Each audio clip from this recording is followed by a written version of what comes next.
السلام عليكم ورحمة الله وبركاته. mar labaad kusoo dhawaada channelkayga. hadeerna waxaan ka faa'iideysanaynaa sidee Binance lacag uga dirno oo ugu dirno Phantom Wallet. Ka faa'iideysi wacan. Marka Phantom Wallet baan soo kicinaynaa. Solana coin baan soo diraynaa. Phantom baan usoo diraynaa. Marka maxaan sameynaynaa addresskii oo u baahanaa lacagta lagu soo diray. Marka receive baa dhahaysaa. ileen Phantom bay lacagtu imaanaysaa. Receive markaa ku dhufatid. Receive baa ku dhufanaysaa. Receive markaa ku dhufatid waxaa kasii tegaysaa walletka aan raadinaynaa hadda. Walletka aan rabno waa kana.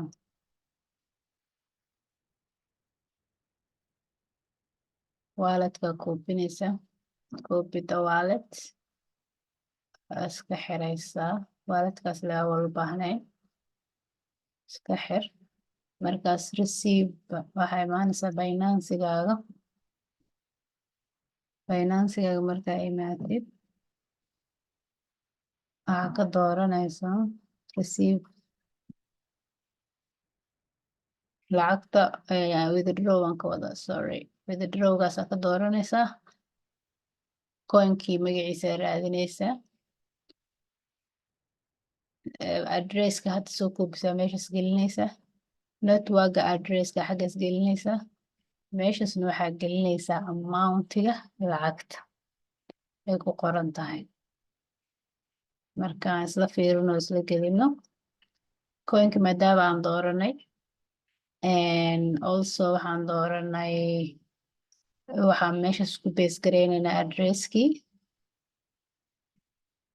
amountiga rabno waxaan dhahaynaa max intaan rabno inaan dirno okay hadhowna send waa dhahaynaa waxaan ka sugnaaba coinkii magacii addresskii networkii iyo amountiga rabno inaan dirno saa ujeedaanba so coinkii magacii addresskii max baan dhahnay withdrawalkii baan taabanay xaggaas baan taabanaynaa amar waxaan ku siinaa withdrawal inaan sameyno wal yacni yeelno withdraw this account withdrawal click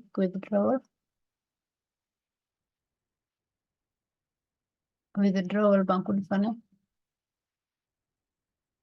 markaas hadda soo addresska wakaasa soo amountiga wakaasa walletka u wadnay hadda ogolo waa lagu yiri continue baan taabanayna meesha ku qoran tahay continue saa u ogolaano hadda maxaan la yiraahday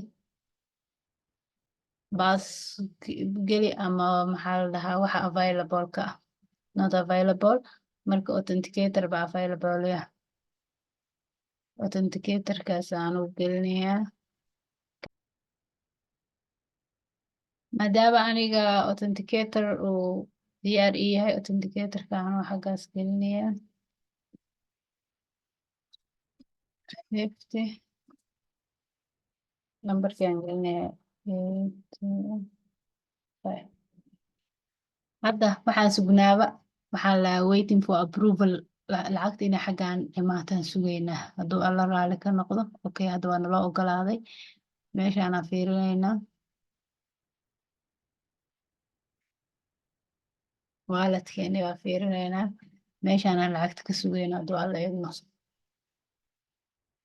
marka saasay u fududahay oo easy u tahay inay laga soo diro Binance oo u imaado Phantom laga diro oo Binance tago hadeerna codsigiini waa fulnay sida lacagta loogu soo diray sida looga shubtaba hadda meeshaas waxaan ka sugaynaa lacagta inay imaato sida u aragtaan bootasa lacagta way imaato marka haddaad ka faa'iiday maxaa la dhahaa waxaan sheegayno please like share comment nagu soo biir asalaamu calaykum waraxmatullaahi wabarakaatu kulan dambe xiiso leh